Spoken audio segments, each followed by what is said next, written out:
Next to Ken is Mayor Beryl Rothschild of the suburb of University Heights. Next to Beryl, Mayor Rothschild, is Mayor Earl Leiken of the suburb of Shaker Heights. And to my immediate right is the mayor of the largest suburb in Cuyahoga County, and is it the 8th largest city in Ohio? 7th largest city in Ohio, and Mayor Dean DePiero of the city of Parma. So I'd like to start with you, Mayor Cervenik, and ask you to talk for just a couple of minutes about the impact of this crisis on your town. Thank you, Jim. I've been the mayor of the city of Euclid since November of 2003, and the problem was just starting to rear its ugly head at that time. Today, we probably have 600 to 700 vacant homes in our community. There was a time we had over 1,000, so we are making some progress. It's had a devastating effect on the finances of the community. It's had a devastating effect on the school systems, our school system in our community. And it's really sort of shaken the fabric of neighborhoods. When you get 2 or 3 houses on a street that are vacant, foreclosed, and run down, it scares people. They look elsewhere, and we have to battle that. And we have to battle that really by, one, education. We have to educate people, and I think we're lucky here in Cuyahoga County that our treasurer has been very, very out in front trying to educate people about how to avoid foreclosure.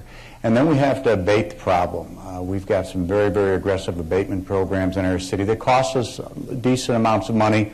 We assess the property owner or the property. When that property transfer gets paid back, we cut lawns, we fix gutters, we do what it takes to make a vacant home look like someone's in there. We're also very fortunate to receive an NSP grant, a neighborhood stabilization program of about $2.6 million, and we're just ready to put that in motion. We've torn down over 60 homes already. We intend to tear down at least 60 more and probably start a rehabilitation program for another 15 to 20 over the next 18 months. It doesn't make me feel any better, my residents feel any better, that I've got 5 other cohorts up here that are suffering the same thing.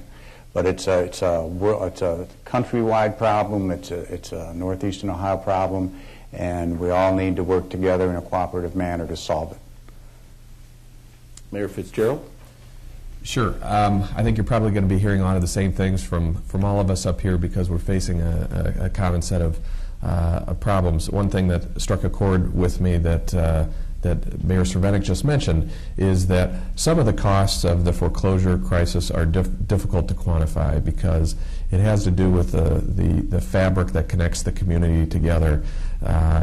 Especially in an entering suburb, we rely on that. That's what makes it a livable community. That's why people choose to stay in our communities. And it's torn at that fabric, and we've seen that in eroding public safety. We've seen it in a more transient population in our school districts, and all of those things are difficult to quantify. Although I will tell you that our nonprofit agencies that operate in the city of Lakewood, such as North Coast Health Ministry or Lakewood Christian Service Center, which is an ecumenical group in Lakewood, have all seen the numbers of families that are in need really go through the roof. Now, how much of that is attributable to the foreclosure crisis, it's difficult to say, but we've seen more and more families that are in need of emergency assistance in terms of housing. And by the way, many of these families do not fit the stereotypes that some people may have of what those families, where they may come from or what they may look like. These are traditional middle-class families, and sometimes families that used to be upper middle class. So what we're doing in Lakewood is the same thing I think that all these suburbs are doing and all these suburban mayors. We're trying to learn new skill sets about how to deal with that. So like Bill, we received some neighborhood stabilization funds. We didn't get as much as as Euclid did. That's okay. We had a little bit fewer foreclosed homes. There's basically a federal formula that set out parameters which governed how much a city was going to get. So we got about $1 million for that.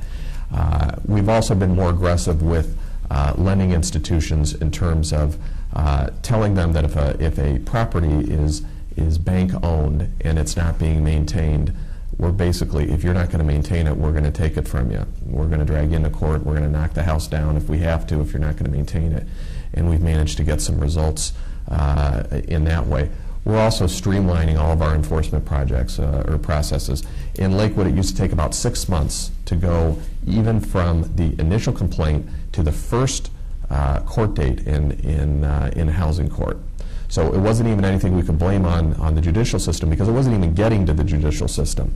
And that type of timeline would work fairly well when we had our traditional problems, because we had it really wasn't of an epidemic proportion. But when you have, as Bill mentioned, when you have this many houses on this many streets, you just can't afford that lag. So we've gone from averaging about 180 days to about 30 to 45 days. So all of our cities, I think, we're still learning, but I think we're starting to, just in time, I hope, pick up on some of the solutions to that. And we're trying to do that, by the way, at the time that our revenues are flat or declining, and we're having to reduce our personnel costs. So that's just to make it a little bit more interesting. We also are facing that at the same time. Councilman Montlack? We could all tell very, very similar stories. I think it's interesting that all of our cities belong to an organization called First Suburbs Consortium. And one of the strongest aspects of that organization is a housing committee made up of the folks who, the personnel who run the housing programs in the various cities. And a good thing that has come out of this, since we're searching for some light here, is that there has been a tremendous exchange of information and ramping up all around of our techniques. In Cleveland Heights, which has probably somewhat under 1,000 foreclosed, vacant, or abandoned dwellings, there has been now a kind of a military approach. Every single day, our staff is making sure that they identify all of the vacant and foreclosed houses. They do this through a variety of means.